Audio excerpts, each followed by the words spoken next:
serving up a dose of wisdom and humor with a dash of radiance. Welcome to Biscuits and Sunshine with your hosts, Callie and Landra. Hey y'all, pull up a seat at our table for your next serving of Biscuits and Sunshine. I'm Callie. And I'm Landra. We're delighted you're here with us. We're recording this from Distant Sport Audio Studios in Athens, Greece. Welcome to Season 3, Episode 3, Bame. Let's go. We'll kick off today's episode wishing all y'all a belated Happy Mother's Day. To the moms-to-be, the aunts, the aunties, the yayas, the grandmas, the best friends. It takes a village. And as women, we know what it means to pitch in and step up. Happy Mother's Day to everyone, and also happy spring. It's beautiful. The weather is continuing to open up and be in that place of renewal and kind of fresh beginnings. It feels really good when this time period rolls around each year. But have you ever noticed that late spring can feel sort of emotionally heavy? May is such a beautiful month. The weather is warming up, the flowers are blooming, everything is starting to feel alive again. But at the same time, there's sometimes this quiet pressure that starts to build. Yeah, it's that time of year that although it's warming up, every once in a while we'll get surprised with a little moody weather. Some rain might come in we didn't expect. And it gets me thinking about also life, like you talked about, feeling emotionally heavy. All those things kind of start to open up in May traditionally. Weddings, graduations, start to think about summer travel, school begins to end. And it kind of can be a lot of family expectations coming, social calendars starting to fill up. In the midst of all of this beauty and light and joy, a lot of us start to feel maybe a little overwhelmed. Today we're talking about why late spring sometimes feels emotionally heavy and why you're not alone if that's what you're feeling. To start with, spring really carries this cultural expectation of happiness, right? Like I mentioned, oh, flowers are blooming, the sun is shining, we have to get out into the world. And of course, there are things, as I mentioned, like graduations, all these different milestones. Sometimes I remember organizing family gatherings, reunions. But what we often don't talk about is how that load starts to increase quietly, little by little. You're like, oh, it's just this gathering. The next thing you know, you're trying to organize a meeting with someone. You're like, oh, what? That weekend's taken. And it's all this, right? Fun stuff. But after a while, it's like, whoa. It can feel that way. Absolutely. And women are typically the coordinators of, well, let's be honest, everything. Planning travel, buying gifts for graduations and weddings and baby showers, and yes, even Mother's Day. They're coordinating those family visits. They're managing the school transition, the summer schedule, and amidst it all, they're trying to maintain friendships. So we can suddenly feel like the social calendar manager of everyone's life. Do you feel any of this pressure around May? I do, and I don't ever think I was able to identify it in the past, but as we started talking about this, I was like, oh yeah, you start to kind of feel like, things have been building to spring, and yes, you're excited, but then it's kind of like, oh, we're at the top, and if you're not really thoughtful and planful, things are just time's gonna take off, and yet we can kind of choose sometimes. We forget that we are in control of what we say yes to and what we say no to. And what we sign up for. And sometimes, as you mentioned, being women, things just have to get done. We just have to take it on. It's so true. I was reading a story the other day about how since the pandemic, time for a lot of people feels like it's collapsed in on itself. We're not really sure how much time has passed. And the article I was reading said that it's because our days are becoming one after the other, very similar to each other. And we don't have this experience of sort of novelty. And in my own mind, I extrapolate from that. We live really digital lives. A lot of what we do from a work perspective or even from a social perspective is online. And so that can maybe create a false sense of urgency. But then also we maybe overly schedule ourselves, and so that we don't have that downtime to just sit and decompress. And I think this is now that season, right? We're getting into the time where every weekend, like you said, is booked. Our weeknights, our travel schedules, it's just sort of boom, boom, boom, boom, boom. And how many of us have gotten to the end of the summer or it's beginning of fall and thought, oh, where did that time go? Yeah. We look forward to summer, but then it passes in the blink of an eye. Yeah. And you got me thinking about a couple of things that feel different living abroad because, I have a planned trip coming up in July to go back to the States. And I think about, okay, I have to get all these certain things or these certain people to meet. So that kind of like, okay, limited window. Or on the flip side, I know it happens a lot to us where people are like, hey, I'm coming at this time. And so we, of course, love to be hosts and ambassadors of Greece. And so I want to clear my schedule and, plug this person in and there. So there's that. And then on the other side, I remember, and I've been so lucky to have these moments of time, not just in spring, but how important it is to create intentional space to leave magic for those days you just wake up and kind of like, oh, what do I feel like doing today? And really kind of giving yourself that permission. And I realize, in talking to friends, talking to you, sometimes when you say, well, what are you up to this weekend? And they're like, nothing. And I'm so excited for that. I realized something that I do myself, I have to do something. A lot of days are dictated by what I have to do. I have to go to work. I have to go to the grocery. I have to go to a wedding. When someone asks you, what are you up to this weekend? Think about how you answer that question. Oh, I have to go to a wedding and I have to, do all these things. Have tos, yeah. Right? We don't have to do anything, And I think it's a simple reframing of, hey, I get to do these things. I get to go to work, which allows me to live this beautiful life. I get to go buy food versus having to hunt and kill for it myself. I get to go celebrate with my friends. And all of these celebrations and connections, they bring joy. Yes. But that doesn't mean that they don't also stir up complicated feelings. Mm-hmm. I think you and I both understand very intimately what it feels like to attend weddings when you're the last single friend. You can be happy for someone and still feel like there's something heavy inside. Two emotions can exist at the same time. Yeah, you're absolutely right. It's kind of we talked about this in one of the older episodes, right? Being able to find joy in other people's joy. But those big milestones, babies, weddings, you're looking outward to the people it's happening to, but it calls into question for ourselves. Like, what about me? Or like, oh, do I want this? Do I not? So how could it not? It's just a human experience to have that. And what I'd say is like, just let yourself feel it. It also probably comes back a lot to like trust and faith, like you so often always remind us about. Yeah. So when you said that, it really got me thinking about that. And I also think about, this time of year about friends, who might be struggling, family as well that I have that are struggling with fertility, thinking about Mother's Day and how that might not be a joyous time of year. I think about people that have lost their mothers, they've died, maybe they didn't have a good relationship.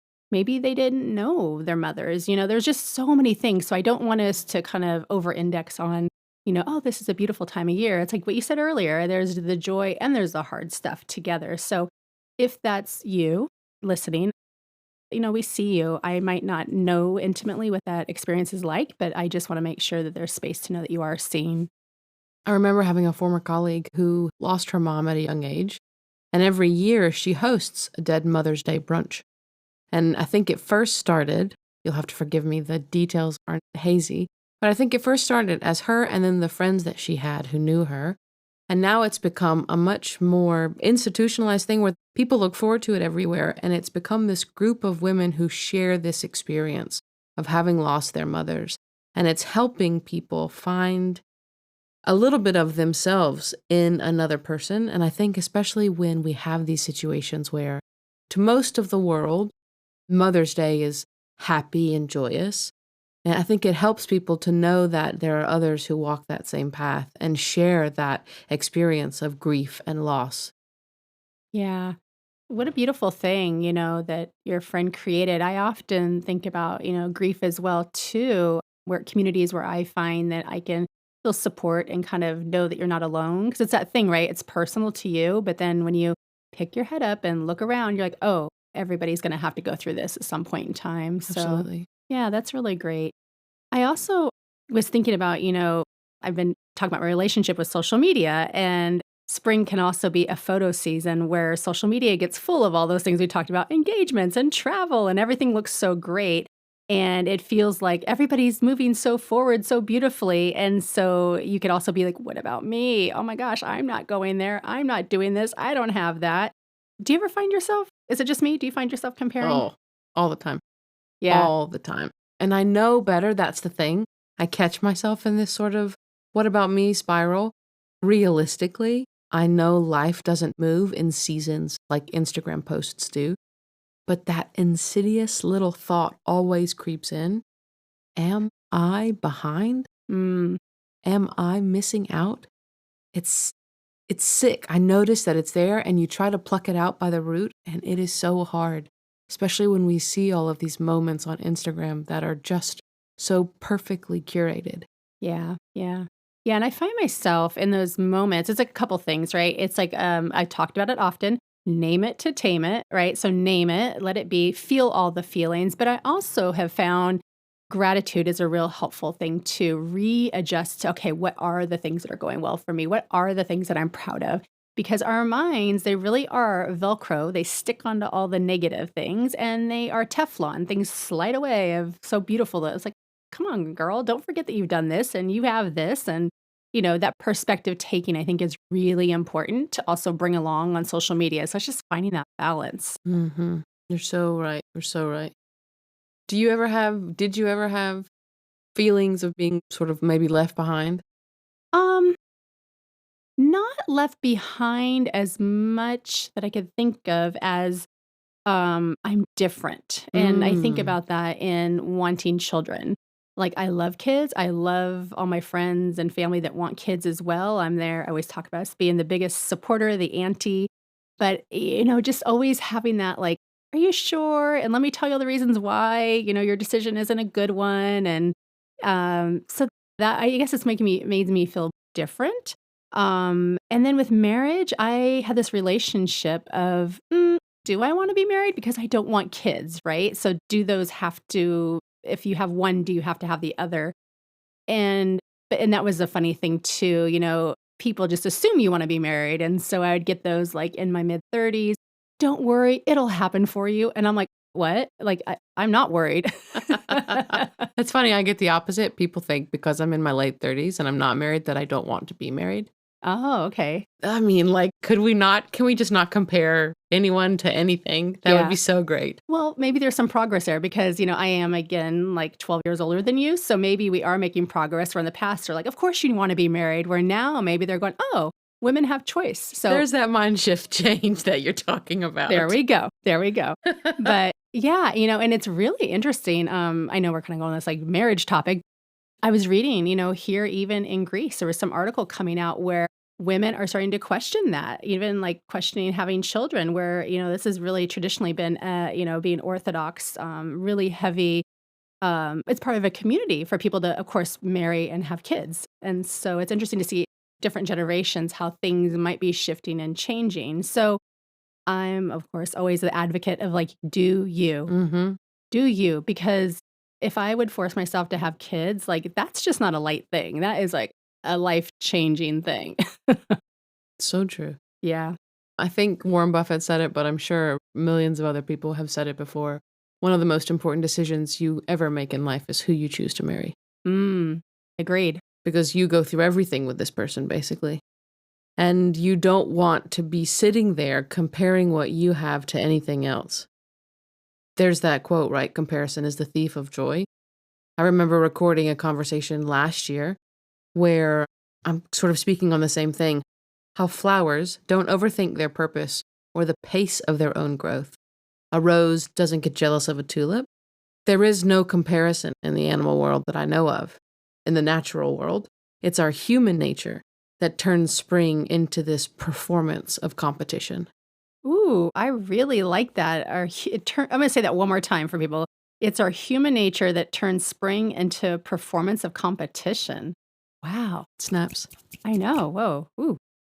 Yeah, that's exactly right. I think nature's version of spring is really slow and intentional. And I can't say enough. If you have a park, if you have a garden, go and just, whether it's a long walk or it's just an intentional noticing your flowers, it's amazing. There's nothing to kind of bring you back and to notice that and connect with the seasonality. Even in my parents' front yard, when I've been home and I talk about doing all the gardening I was doing like, a year ago, I was surprised one day I walked by, I'm like, "Whoa." And I do talk to the plants. I'm like, "Where did you come from? You just oh my god, you grow, girl." I so corny and cheesy, that's me. But yeah, this one yellow flower, I don't even know what type it was, and it was just in full bloom, and I'm like, "I never even noticed it. Where were you a couple days ago?"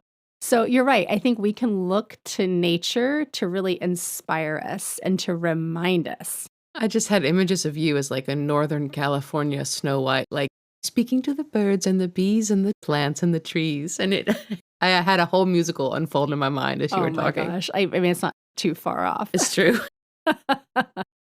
Aw. I like the pace at which nature unfolds itself. I think there's a reason that we do things in the natural world, siga siga. Flowers don't bloom overnight. I think you and I both agree that in order to make progress, we have to first evaluate where we are right now and what we're doing. So that brings me to a question. What is one invisible thing you find yourself managing every spring?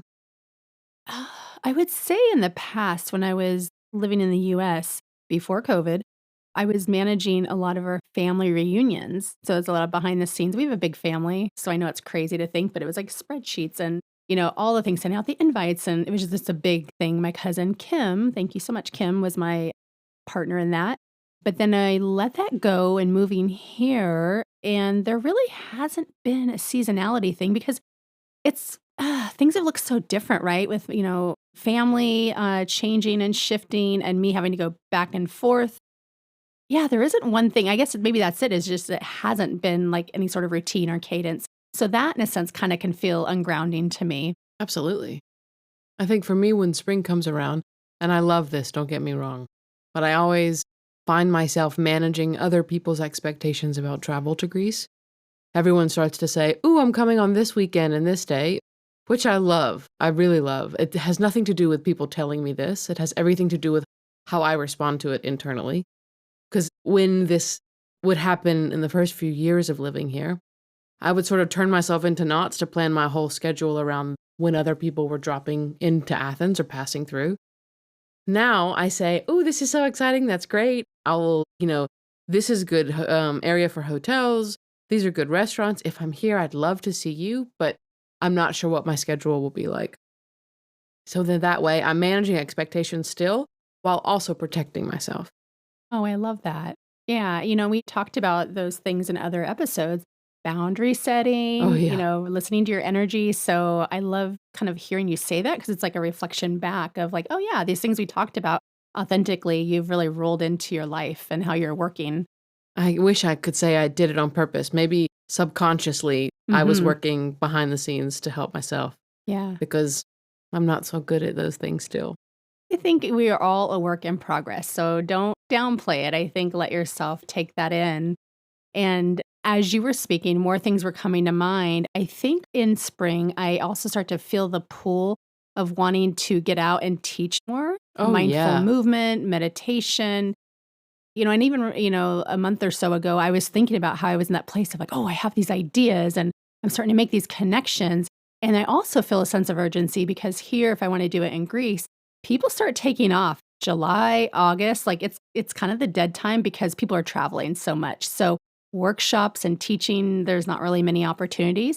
But then there's that feeling of like back to school when everybody comes back in September. So it's that push to kind of create, get going. No one said the pressure couldn't come from internal sources. Oh, yeah. I think it's always the combination, right, of like internal pressure we put on ourselves and then the societal, family, outside expectations. And in fact, in many families, women carry the emotional logistics of life and it really ramps up in the springtime.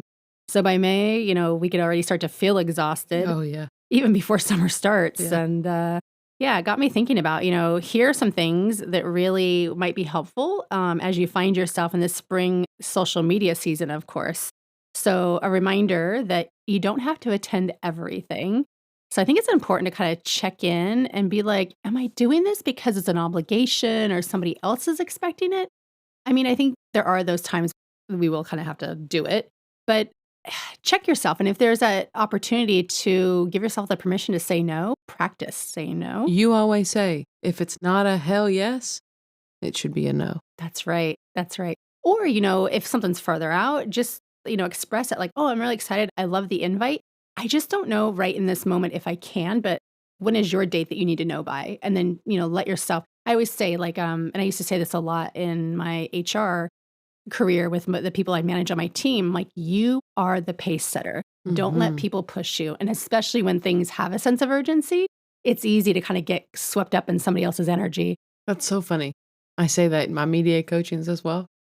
I feel like everybody in every industry across the world probably needs to hear that Yeah. more often than not. Yeah, it's so interesting, right? We don't ever sit down and say, oh, yeah, from a PR perspective, from an HR perspective, Yeah. but yep, you're right. It's just business 101. We need to know these So things. true, so true. What else? I know we were talking about, things that people can do to help themselves. What else did you think about? I was listening to this parenting psychologist the other day, and she talked about not needing to curate everything to cater to your child's happiness. And I think that really resonated with me. I take it a step further to say not every moment has to be full of meaning. Some events can just be simple, and being bored is sometimes okay. Oh, It yeah. can even be a blessing at times. So I th and I know it's sort of odd because we're not parents, and I'm not a parent yet, and so I'm saying what you should do as a parent, but maybe you need an external reminder. It's a perspective. Yeah, dear listener, that it's okay to not have every single moment of your child's day filled in the summer.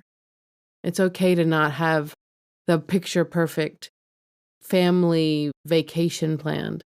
It's okay to go to the beach and just sit at the beach and let them play. Free play at that, to let them play in the backyard. Yeah, I think about that. Growing up, what does boredom do?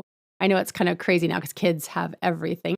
Every generation, we're going to have a different perspective. And oh, in these days, let me tell you. But I do think it fosters curiosity, creativity. I think within myself, that was very true. And I don't know, also being bored, we have to learn as adults, especially to regulate our emotions, is how do we work with discomfort? So, moments of being bored, the more that we can expand that ability to be with boredom, we can expand our capacity to be with discomfort. And the world is going to be full of discomfort just as much as it's full of joy. Like it's always like a little bit of everything, right? Absolutely. And to get little doses of exposure along the way, I think is better than having it hit you like a ton of bricks when you turn 18 or when you move away from your parents' house. That's right. There's all this research now about how technology is super bad for developing brains and how movies made for kids in the 90s that used old school animation versus the really digitally enhanced stuff now, how the old movies interact with developing brains in a different way. I think that a lot of people now have grown up with technology sort of in their faces, in their hands, definitely in their homes. And there's always a word of caution in terms of how we use it, right? We don't have to adopt it in every way that's told to us, in every way that's marketed to us. And I think that's very important when we think about limiting our own social media during this season of celebration. You can protect your mental space, especially if maybe baby showers are hard because you struggle with fertility, or weddings are joyful but also a little bit sad because you haven't had one of your own yet. And birthdays, maybe you don't have a big family and that makes you sort of sad when you see people doing these things. So I think it's about protecting. It isn't about being ignorant or ignoring things, but you don't have to receive every message that everybody puts out. So limiting that social media exposure and even limiting technology to a certain perspective, I think does a world of good for our brains and our hearts. Absolutely. And I just thought about one practice that I started doing in San Francisco, and I've carried it through here, and I've shared this on my social media. It's called the practice of wow, wandering, observing, wonder. So, how can you put that mindset on and purposefully go out, as I talked about, looking at nature? It doesn't always have to be nature, though, but anywhere, even in a city. And how can you look for things that are just like wow or unique? And that could be a pop of color. It could be, I don't know, a window display For me, it's like the other day I was walking by the courthouse over here, buildings, a lot of hustle and bustle. And there was this little area where these like weeds and then some flowers were popping up and the bees were going crazy. And I videoed this little bee that was inside doing his little work. And I'm like, oh, this is so funny. It was a wow to me because there were humans being busy bees. And then there was this bee doing its business. Zzz. And I was like, oh, that's so interesting. Nature and humans doing their own thing side by side. I don't know. So it's like when you look for stuff that it really just, I don't know, can bring, I think, more of that curiosity.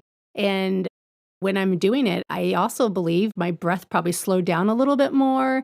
I felt maybe a little bit more grounded in the moment. So there's all these like things when we do that really can have a good impact on our health too. There's so many lessons we can learn from observing nature.